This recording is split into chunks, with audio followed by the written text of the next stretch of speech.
અને 1000થી વધારે બાળકોની હાર્ટ સર્જરી જે જન્મથી ખોડખાપણ હોય તેમની હાર્ટ સર્જરી પૂર્ણ કરવામાં આવી। છેલ્લા 5 વર્ષમાં 19 માંથી 12નો મૃત્યુદર હાંસલ કરવામાં આવ્યો। માતા મૃત્યુદર છેલ્લા 5 વર્ષમાં 135 માંથી 61 કરોડ। બાળ આરોગ્ય પ્રોજેક્ટ અંતર્ગત કુલ 1377 બાળકોની તજજ્ઞ તબીબ દ્વારા આરોગ્ય તપાસ અને સારવાર કરી કુપોષણ મુક્ત કર્યા। તેમજ તે જ પગલે પોષણ સંગમ અંતર્ગત હાલ વિવિધ આંગણવાડીઓમાં એ કાર્યક્રમ ચાલુ છે। તેમજ સગર્ભા બહેનોને 10,000થી વધુ ન્યુટ્રિશન કીટ આપવામાં આવી અને ટીબી પેશન્ટને 25,000થી વધુ કીટ આપવામાં આવી। કુલ 3200થી વધુ સ્વસ્થ નારી સશક્ત પરિવાર કેમ્પેઈન કરી 2,16,496 બહેનોની આરોગ્ય તપાસ અને સારવાર કરવામાં આવી।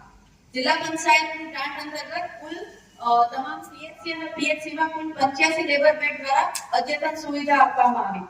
પદાધિકારીશ્રીઓ એમપીએમએલએ ગ્રાન્ટ અને સીએસઆરના સહયોગથી કુલ 30થી વધારે એમ્બ્યુલન્સ ખરીદી કરીને દર્દીઓની સુવિધામાં વધારો કરવામાં આવ્યો। અંદાજિત 5 કરોડના ખર્ચે 188થી વધુ સોલાર રૂફટોપ પેનલ દ્વારા આરોગ્ય સંસ્થાઓને ઇકો ફ્રેન્ડલી બનાવવામાં આવ્યા। તેમજ આરોગ્ય વિભાગની માળખાકીય સુવિધા માટે 2 સબ ડિસ્ટ્રિક્ટ હોસ્પિટલ મંજૂર કરવામાં આવી। એક સામૂહિક આરોગ્ય કેન્દ્ર, 6 પ્રાથમિક આરોગ્ય કેન્દ્ર, 25 સબ સેન્ટરના નવીન બાંધકામ કરી અને દર્દીઓની સેવામાં વધારો કરવામાં આવ્યો।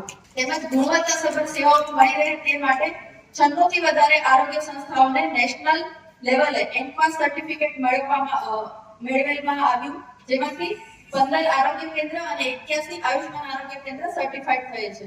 તેમજ વિવિધ બ્લડ ડોનેશન કેમ્પ દ્વારા 10,000થી વધારે બ્લડ યુનિટ કલેક્ટ કરવામાં આવ્યા। છેલ્લા 5 વર્ષમાં અંદાજિત 3,000 જેટલા બાળકોને વિનામૂલ્યે ચશ્માનું વિતરણ કરવામાં આવ્યું।